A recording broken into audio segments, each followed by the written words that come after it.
Okay, students, welcome to the class. In continuation of chapter number 2, yesterday we were discussing about the partnership firm, its merits, demerits.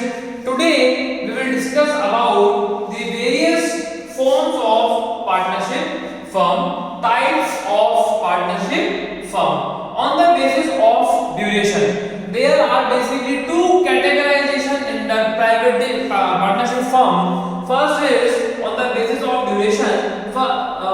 In this sub part, first is partnership at will.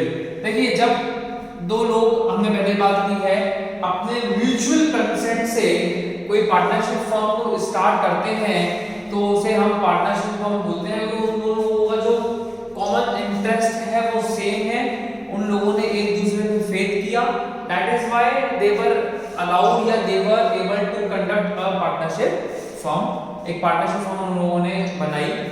In this the partnership firm will be at partners will, मतलब जब तक partner चाहेगा तब तक वो उस partnership firm में partner रह सकता है। जब पार्टनर को ये लगने लगे कि now I don't want to be a partner for the further time, अब मैं और समय के लिए इस पार्टनरशिप फर्म में पार्टनर नहीं रहना चाहता, तो वो एक रिटन एप्लीकेशन दूसरे पार्टनर को दे करके या तो पार्टनरशिप फर्म को बंद करवा सकता है, या अगर वो दूसरा पार्टनर पार्टनरशिप फर्म को कंटिन्यू रखना चाहता है तो उस पार्टनर को उसका जो शेयर होगा, जितना पैसा उसने उस समय लगाया या जितना पैसे की कीमत आज इस कंपनी की है, उसका जितना भी प्रोपोर्शनेट में सामने वाले ने पैसा लगाया, से फॉर एग्जांपल 50%, 40%, 30%, व्हाटएवर एप्लीकेबल, उस पैसे को सामने वाले को पेड अप करके, भुगतान करके उस पार्टनरशिप फर्म को कंटिन्यू रख सकता है। तो पार्टनरशिप एट ओन विल, अपनी इच्छा पे क्या होती है, पार्टनरशिप होती है। Second is fix time period partnership.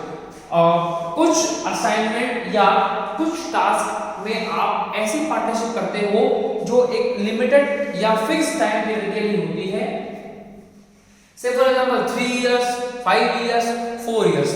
जैसे ही वो टाइम पीरियड खत्म होगा आपकी पार्टनरशिप ऑटोमेटिकली खत्म हो जाएगी। इसका एक एग्जांपल आप ले सकते हैं, जैसे कि अगर आपने किसी कंपनी के साथ ये डायरेक्ट किया कि मैं आपके इस पर्टिकुलर प्रोडक्ट की जो सेल है वो मैं नेक्स्ट 3 इयर्स तक करूंगा, तो आपने कितने टाइम के लिए उसको कंटिन्यू किया, 3 इयर्स के लिए। अब 3 इयर्स के बाद वो पार्टनरशिप ऑटोमेटिकली ब्रेक हो जाएगी, खत्म हो जाएगी। अगर आपको उसको आगे कंटिन्यू करना है तो उसके लिए आपको दोबारा से उनके साथ पार्टनरशिप करनी पड़ेगी। तो partnership for a limited time period and that is fixed in nature, और वो पार्टनरशिप उस टाइम ड्यूरेशन खत्म होने के बाद ऑटोमेटिकली वाइंड अप हो जाती है। Last one we are having is particular partnership. एक पर्टिकुलर टास्क के लिए, एक पर्टिकुलर असाइनमेंट के लिए किया जाने वाला जो पार्टनरशिप है उसे हम पर्टिकुलर पार्टनरशिप कहते हैं। उस टास्क के खत्म होने के बाद वो पार्टनरशिप ऑटोमेटिकली डिसॉल्व हो जाती है। से फॉर एग्जांपल एक बहुत बड़ी कंपनी है, उस कंपनी ने एक नेशनल हाईवे बनाने का कॉन्ट्रैक्ट लिया। वो कंपनी अकेले उस प्रोजेक्ट को कंप्लीट नहीं कर सकती, तो उसने जो लोकल या रीजनल लेवल पे जो कॉन्ट्रैक्टर्स थे उनके साथ पार्टनरशिप करी कि we will be the partner for this particular project of national highway. हम इस पर्टिकुलर प्रोजेक्ट के लिए पार्टनरशिप करेंगे, और जैसे ही वो प्रोजेक्ट खत्म हो जाएगा तो उन लोगों की पार्टनरशिप ऑटोमेटिकली खत्म हो जाएगी। This is known as particular partnership. Now on the another hand, on the basis of liability of the members, पहला है जनरल पार्टनरशिप। इस जनरल पार्टनरशिप में क्या होता है बच्चों, हर पार्टनर की जो लायबिलिटी है वो अनलिमिटेड होती है। अनलिमिटेड का मतलब कि अगर कंपनी लॉस में भी होगी तो जितने भी क्रेडिटर्स हैं वो सब अपने अपने क्लेम को, आपकी पर्सनल प्रॉपर्टी को सेल आउट करके भी अपने क्लेम को सेटलमेंट कर सकते हैं। से फॉर एग्जांपल आपने अपनी कंपनी में 1 करोड़ का लोन लिया हुआ है, आपकी कंपनी लॉस में चली गई, कंपनी बंद हो गई, जो क्रेडिटर्स थे वो पहले आपकी कंपनी के एसेट्स को सेल आउट करेंगे, एसेट्स को सेल आउट करने के बाद for example 80 lakh rupees recover हो जाते हैं, तो अब जो बचे हुए 20 लाख रुपीस हैं वो पार्टनर की सेल्फ प्रॉपर्टी को सेल करके रिकवर किए जाएंगे। तो जो जनरल पार्टनरशिप वाले पार्टनर हैं उन सभी लोगों की जो लायबिलिटी है वो अनलिमिटेड होती है। Second we are having limited liability partnership. इस लिमिटेड लायबिलिटी पार्टनरशिप में एक क्लॉज है कि जो एक पार्टनर है उस पार्टनर की लायबिलिटी तो अनलिमिटेड रहेगी, बाकी के जो पार्टनर होंगे उन लोगों की जो लायबिलिटी होगी वो स्पेसिफिक या लिमिटेड लायबिलिटी होगी।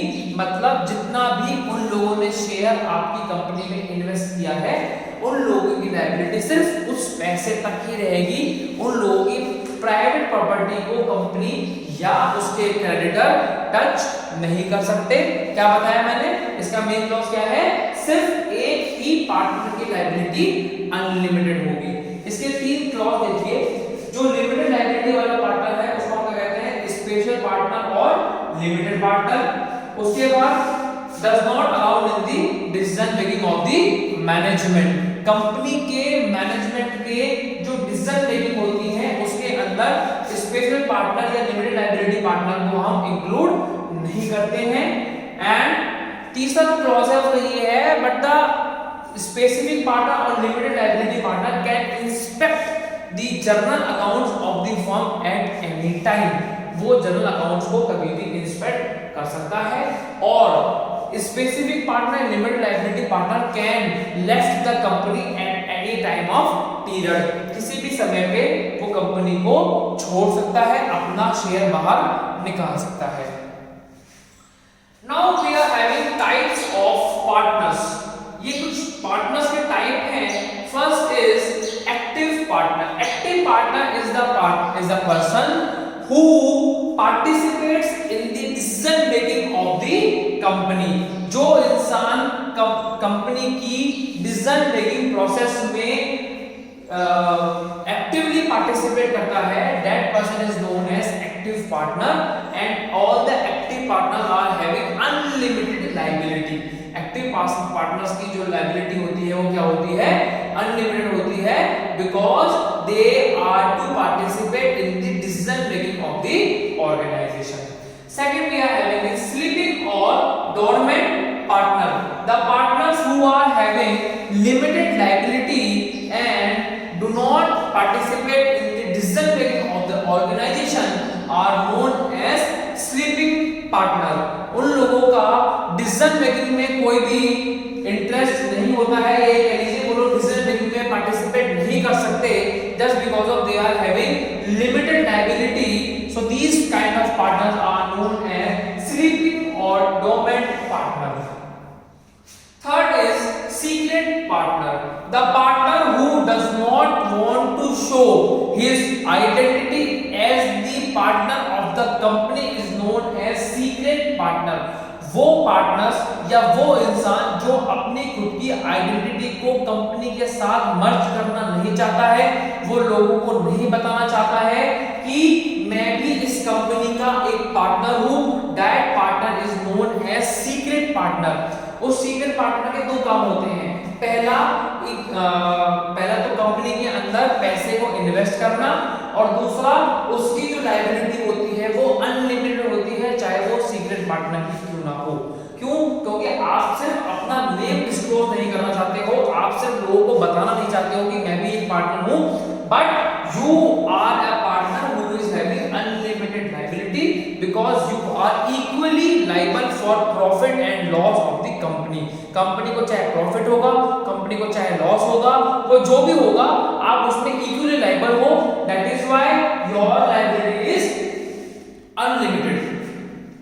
Now fourth is nominal partner. देखिए नॉमिनल पार्टनर वो पार्टनर होता है जो कंपनी के अंदर कभी भी पैसा इन्वेस्ट नहीं करता है, जिसका प्रॉफिट या लॉस से मतलब नहीं होता है, बट कंपनी उसके नेम को अपने नेम के साथ जोड़ लेती है, मर्ज कर लेती है।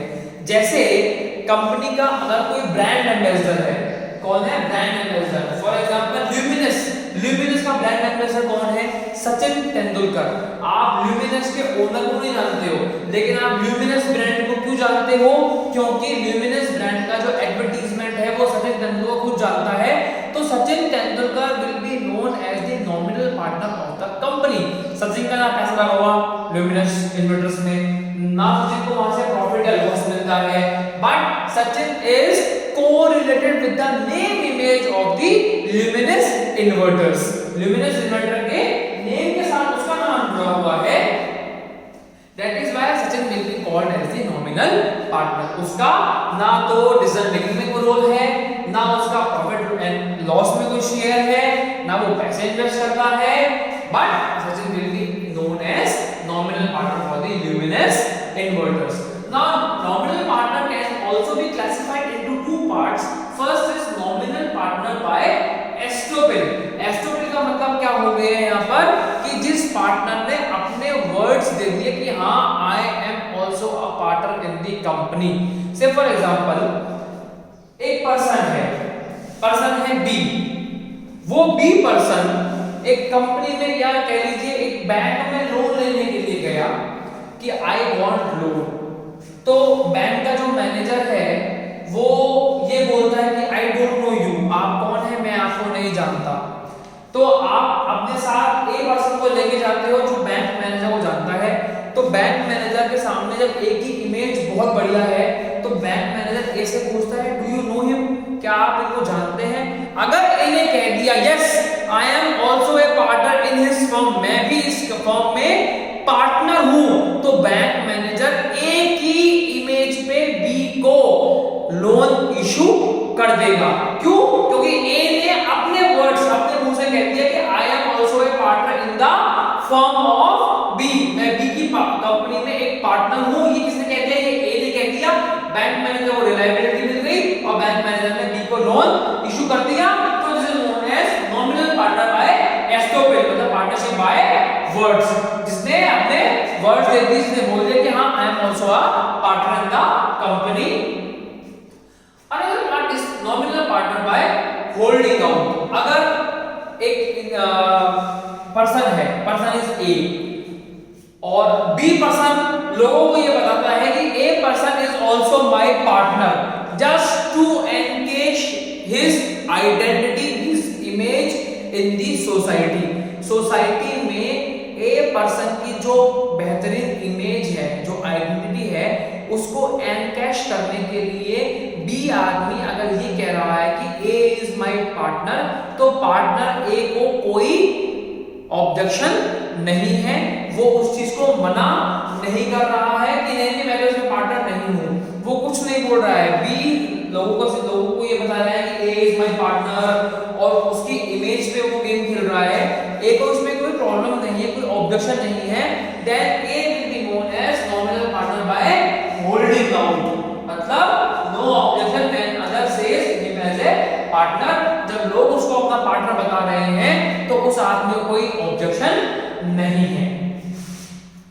And the last and the major point is minor partner. Now, who is minor partner? A partner who is less than 18 years of age and do not participate in the decision making of the firm, do not liable for the losses of the firm, only liable for the profit of the firm is known as minor partner.